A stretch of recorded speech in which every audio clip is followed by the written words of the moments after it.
হরে কৃষ্ণ। কেমন আছেন সবাই? আশা করি সবাই ভালো আছেন, ভালো থাকুন, সুস্থ থাকুন। আমি আজকে আপনাদের কাছে বলবো পাণ্ডবদের বনবাস পার্ট 97, 97, পাণ্ডবদের তীর্থযাত্রা পার্ট 62, 62, অষ্টবক্র মুনি বন্দিনকে হারিয়ে দিলেন। আজকে আমি বলছি অষ্টবক্র মুনি বন্দিনকে হারিয়ে দিলেন, তার শেষ পার্ট। আজকের পার্ট অষ্টবক্র মুনি পার্ট 7। আমার কথা ভালো লাগলে লাইক কমেন্ট শেয়ার করবেন, আর 10 জন হিন্দুকে শোনার ব্যবস্থা করে দিন। আমরা তো এইসব শাস্ত্র অনেকেই পড়ি, অনেক সময় আমরা অনেক জায়গায় দেখতেও পাই, সেখানে নানান রকম কথা হয়। যেসব জায়গায় ভুল আছে সেই ভুলগুলিকে ধরার জন্যই আমি কিন্তু ডিপলি ভাবে সঠিক যে কথাটা সেই কথাটাই আমি আপনাদেরকে দিয়ে যাচ্ছি। আমার কথা শুনে আর আমরা যেগুলো দেখতে পেয়েছি তার সঙ্গে আপনি মিলিয়ে নেবেন, বা এখনো অনেক বইতে ভুলভাল প্রচার হচ্ছে, সেগুলো থেকে বিরত থেকে আপনি সঠিকটা জানুন এবং সঠিক বিচার করুন। বিচারে লাইক কমেন্ট শেয়ার করুন। চলুন আজকে পরবর্তী কথাটা শুনে নিই। যখন রাজা জনক পরীক্ষা নিলেন অষ্টবক্র মুনিকে, সে পরীক্ষায় অষ্টবক্র মুনি উত্তীর্ণ হলে তখন রাজা জনক তার পায়ে পড়ে গেলে তখন তিনি পণ্ডিত বন্দিনের সঙ্গে তর্ক করার অনুমতি দিয়ে দেন। সেখানে বন্দিন ও অষ্টবক্রের শাস্ত্রতর্ক চলছে, চারিদিকে সব জ্ঞানগুণী জন বসে সে তর্ক জ্ঞান অর্জন করছেন, মানে তর্কতে জ্ঞান যে রয়েছে সেই জ্ঞান সবাই মিলে উপভোগ করছেন। আর সে সাথে 12 বছর অষ্টবক্র মুনির জ্ঞান দেখে সবাই অবাকও হচ্ছেন। তারপর বন্দিন বললেন, ইন্দ্রিয়র বিষয় 11 রকম ভাবেই বন্ধন স্তম্ভ আছে, মানে যজ্ঞতে কিন্তু 11 রকম স্তম্ভ থাকায় প্রতিটি প্রাণীর 11 রকমের বিকার দেখা যায়। দেবতাদের মধ্যে 11 জন রুদ্র প্রসিদ্ধ। তারপরে অষ্টবক্র বললেন, 12 মাসে 1 বছর জগতি ছন্দে 12 অক্ষর দ্বারা সম্পন্ন হয়। প্রাকৃতিক যজ্ঞ 12 ভাবে সম্পন্ন করা হয়, আর 12 জন আদিত্য রয়েছে যারা দেবতাদের মধ্যে বিখ্যাত। এবার বন্দিন বললেন, ত্রয়োদশী তিথিতে কে পুণ্য তিথি বলা হয়েছে, পৃথিবীতে 13টা দ্বীপ রয়েছে। এতটা বলে বন্দিন চুপ করে গেলেন। তিনি ভাবতে থাকলেন আর কি আছে 13তে। তখন সবাই বন্দিনের মুখের দিকে তাকিয়ে আছেন আর বন্দিন চুপ করে আছেন। তখন অষ্টবক্র বললেন, হে বন্দিন শোনো, আত্মাকে 13 রকম ভাবে ভোগ দেওয়া হয়, আর বুদ্ধি 13 প্রকারের হয়। তাহলে দেখুন, এখানে আমরা আরেকটা জিনিস জানতে পারলাম, খুব ভালো জিনিস।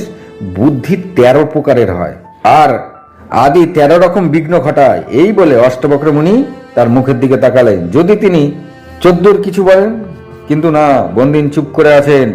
তারপর তিনি নিজের মাথা নিচু করে রইলেন। তখন ওই সবাই ভীষণ হইচই শুরু হয়ে গেল, চারিদিকে গুঞ্জন উঠতে থাকে, সবাই আশ্চর্য, অবাক, শ্বেতকেতু অবাক। তখন সবাই অষ্টবক্রের দিকে তাকিয়ে আছেন। অষ্টবক্র মাত্র 12 বছর বয়সের বালক।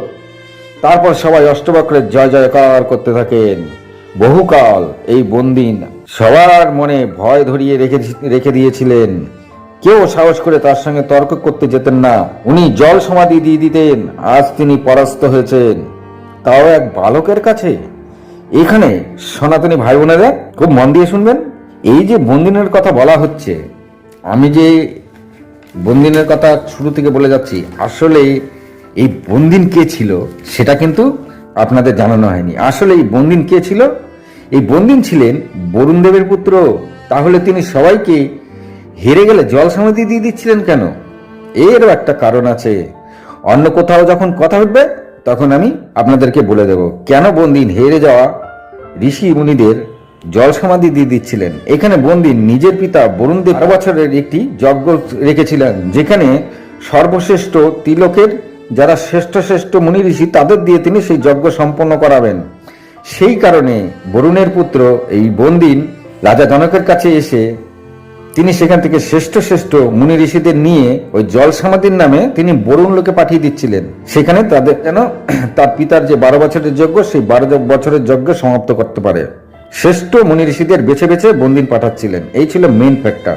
এর অনেক বড়, এই ব্যাপারটা এত ছোট না, এখানে আরো অনেক কথা আছে, যেটা আমি অন্য কোথাও যখন এই ব্যাপারে কথা উঠবে তখন আমি ডিটেইলে দেব, এখানে আর এখন দিচ্ছি না। যাই হোক, তারপরে চলুন।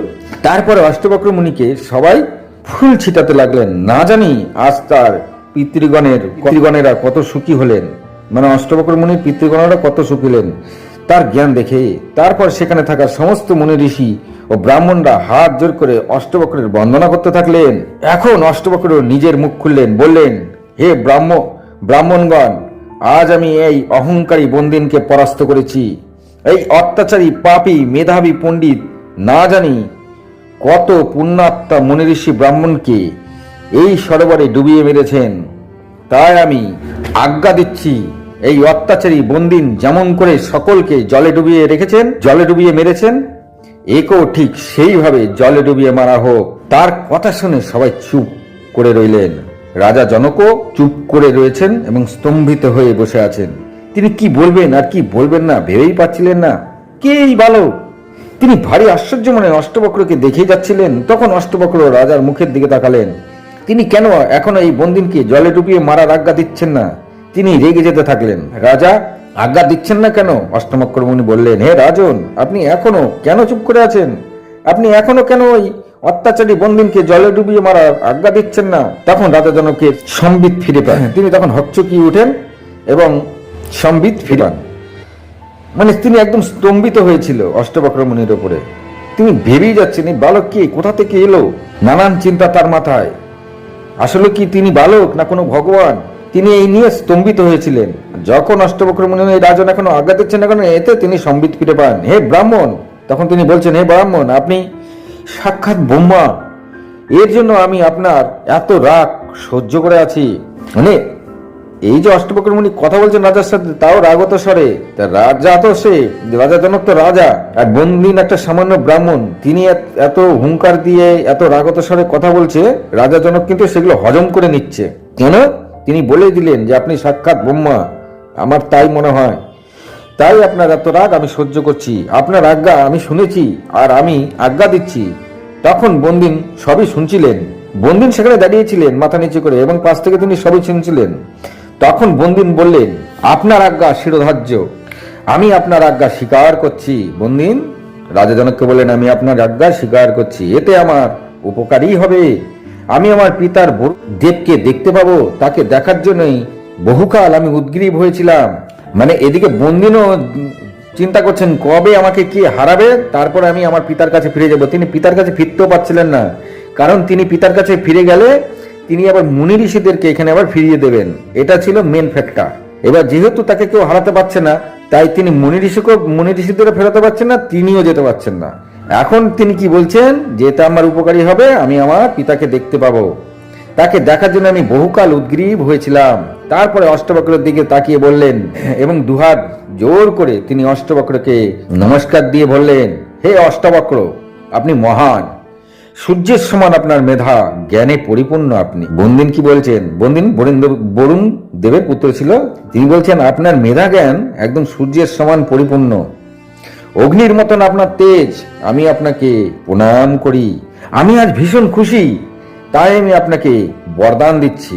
এবার বন্দিন অষ্টবক্রকে কি বলছেন? বন্দিনকে হারিয়ে দিয়েছে অষ্টবক্র।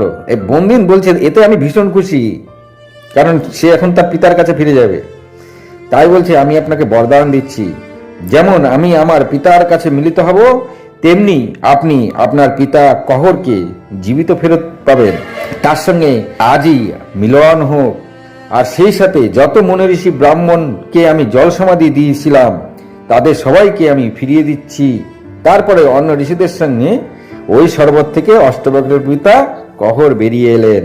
হরে কৃষ্ণ। দেখুন, বন্দিন কিন্তু সবাইকে ফেরত দিয়ে দিলেন, কারণ তিনি তার পিতার সঙ্গে মিলিত হবে। তাই অষ্টবক্র বললেন, তুমিও 12 বছর তোমার পিতাকে ছাড়া ছিলে জন্মের পর থেকে, আজ তুমিও তোমার পিতার সঙ্গে মিলিত হবেন। কহরকে দেখে অষ্টবক্রের মনে এক অদ্ভুত আনন্দ হতে থাকলো। তিনি পিতাকে জড়িয়ে ধরলেন। আর তিনি তো এসেছিলেন তার পিতার বদলা নিতে, আর তার কোলে বসার ইচ্ছাতেই তো তিনি তার পিতার খোঁজ নিয়েছিলেন। না হলে তো তিনি জানতেন যে উদ্দালকই তার পিতা। তিনি যখন সবকিছু জানতে পেরেছিলেন, আসলে উদ্দালক তার পিতা নয়, তিনি তার মাতার পিতা। তার পিতা তো কহর। তার মনে আজ এসব যখন, তার জন্য তিনি এখানে এসেছিলেন, আর আজ তার মনে ভীষণ আনন্দ, তিনি পিতার কোলে বসে আদর খাবেন। এই সব চিন্তা করছেন অষ্টবক্র, তাকে জড়িয়ে ধরে বসে আছেন।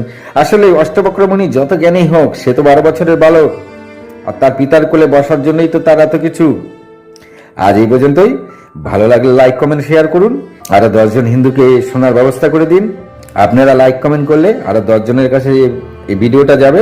সঠিক কথাটা জানুন, মাথা উঁচু করে থাকুন, আর নিজেকে সনাতনী হিন্দু বলে গর্ব অনুভব করুন। আমাদের এই ভারতবর্ষ কিন্তু হিন্দুদের ভারতবর্ষ। এইখানে এখন নানা ধর্মের লোক আছে ঠিকই, কিন্তু আমাদের ভারতবর্ষ হচ্ছে হিন্দু ধর্মে সনাতনী হিন্দুদের ভারতবর্ষ। একে দেবভূমি বলা হয়। একে রক্ষা করার দায়িত্ব আমার যেমন আপনারও তেমন। তাই একসঙ্গে থাকুন, এক মুঠি হয়ে সবাই থাকুন। হরে কৃষ্ণ। ভালো থাকুন, সুস্থ থাকুন। নমস্কার।